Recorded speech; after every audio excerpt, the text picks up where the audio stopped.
someone who you will see out there, of course, is defensive lineman Mario Edwards. Mario Edwards coming straight from practice to join us now for the huddle. Mario, hi. Thanks for joining us. I'm well. We were just talking about your guys' next opponent. I'm sure that you guys have spent plenty of time talking about the Arizona Cardinals. Tell me a bit about what you see from this team. It's definitely a team we got to respect, regardless of the record. Definitely something that we've been seeing week in and week out. Any team can win on any given Sunday, so we definitely got to go out there and play with our A game. What you think about your Seminoles this year, man? What, they were in fourth in the country right now? You been following them? Yeah, man, I'm proud of them. At first, they was disappointing me once we left, but this year they're getting it back on track. It's fun to see. You're talking about respecting every team, of course, because you guys don't look at like numbers like, oh, they're the number 2 this, they're number 3. You're just watching film, right, and going, okay, that guy's a baller, that guy's a baller, right? Right. I mean, so that I think for all of us fans, we look at the numbers and stuff like that. But for you, what do you see on their offense that could be a threat to you guys? Their running game is definitely a threat. They have 2 guys that can definitely run it in the backfield. And Dobbs himself, even when I was in my little stint with Tennessee, he was there for a little bit. So even seeing him practice and now seeing what he's doing in the actual game is stuff I've already seen when I was in Tennessee. But definitely have to get pressure on him, make him uncomfortable, and try to stop the run game. I was just saying, he was like a 4.0 student at Tennessee. He's a smart football player. Yeah, very smart. Yeah. He's like a rocket scientist. Yeah, he is. Yeah. Exactly. He's a show-off is what he is. Just nerd. I hope that's the trash talk he out there. He came in on day 1 and knew the playbook by the time it was practice, knew the checks, knew everything. Wow. That's wild. I mean, it's so impressive. You almost wish you didn't have to root against him. Like, man, this guy seems pretty cool. You guys defensively have been playing some amazing ball. I mean, obviously there was the Giants game when like everyone was able to get in there and get to the quarterback. But in this game, you guys followed it up, and that was, Mario, one of my biggest questions, right? And I've been here, so I've seen the defense kind of like get up and down, and so I was like, well, can they do it against a really good offense? And you did, and it was great. I'm sure you feel great about that. But what's clicking for you guys? We've been harping on consistency. Yeah. Pete says it all the time. Hurt says it all the time. Anybody can be great once. Anybody can do it once. So we harp on coming in and doing it day in and day out, just being consistent. Yeah. And it also comes with just the communication. I think we're starting to get comfortable with one another, knowing what guys rush certain ways, knowing what their signals are, and how we can benefit off one another.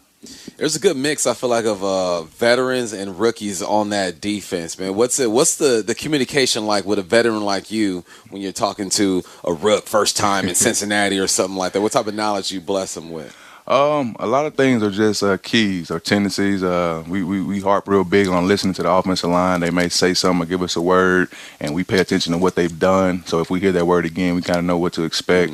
And even just with communications, during practice, we do more verbal speaking, but then we have our signs and our signals when we're in the game that we kind of go through that so the offensive line don't know what we're running and what we're saying. And you got to use those this weekend because of I was going to say, you guys are back home this weekend. Yeah. Oh, yeah. I mean, I think explain to people, because I played in the Kingdome, you could be standing this close like you and I are. You can't hear anything. Right. So you guys got like a series of hand signals and things like that that's another thing you gotta think about and remember and stuff. Is that strictly how it's going out there? A little bit of everything. I mean, communication. If we're all on track and we're all together, then we're all right, And if we're doing something all wrong, then we're all right, As long as we're all communicating and we're doing the same thing, then we're right. You guys facing an Arizona team that's kind of in rebuild mode, but also has surprised a lot of people.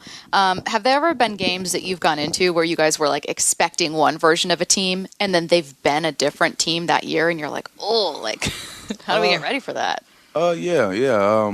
Definitely. I mean, a lot of the times we're watching film on how they played other guys. And then when it's time to line up against us, it's totally different players. Different. So we go in there and look at how they play a certain front or how they play certain guys, and then when we get in there, it's a little different. We may be more physical or may do more movements or things like that. So it's kind of difficult to kind of scheme on them.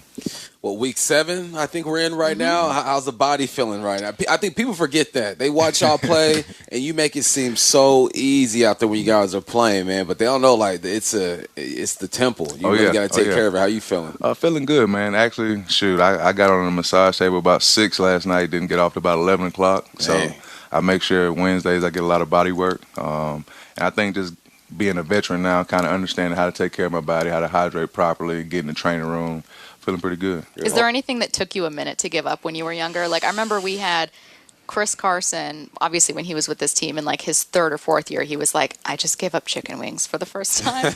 It's been tough. Well, for me, I was a big fast food guy, and Yeah. I would eat McDonald's. Yeah. I mean, don't kill me, but I would eat McDonald's. That's okay. And I've probably been McDonald's free for about 3 years now. Nice. Yeah. We're talking about it like it's like a dirt. We're like, man, stay strong. We're in a therapy. You had a Nice. Good job. 5-hour massage. Oh yeah, well we do Holy stretch. She moly. puts me on the mat and she stretches me out. She cups me, Graston, Electron Plus to kind of get the muscles firing and stuff for the week. So she takes her time and she gets me right.